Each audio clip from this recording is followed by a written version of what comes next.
I'm with the Duke's entourage, Alexander Lewis, who plays Borsa, Jeff Mattsey, our Marullo, and David Crawford, who sings Count Ciprano. Hello, gentlemen. Hello. Oh, In this production, your three characters are more finely developed than is often the case in production of Rigoletto. Would you each briefly explain who your character is, as well as his backstory, if there is one?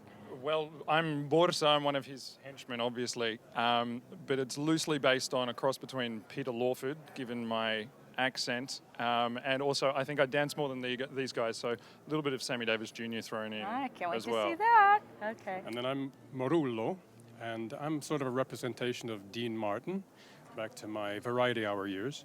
And we're just sort of the leader. I tend to want to be the leader of the pack, and I make the big mistake. So.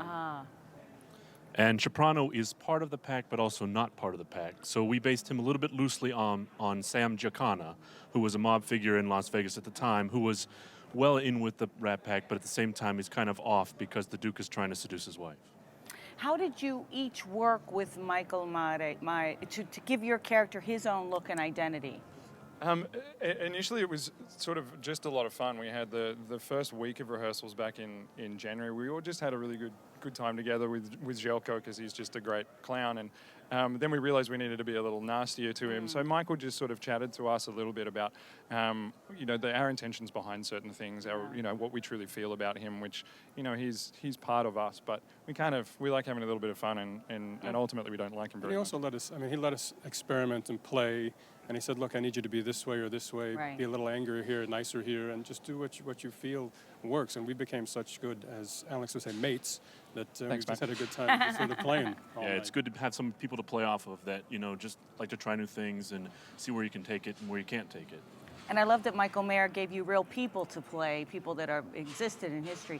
Alex, your soft shoe on Gilda's bench in the last act was impressive. I know that you're in the Met's Lindemann Young Artist Program, but I assume that's not where you picked up your dancing skills? No, a little bit. We do a little bit of salsa every so often in the program, but actually I trained in musical theatre back at a place called Whopper in Western Australia. Hello to everyone back there.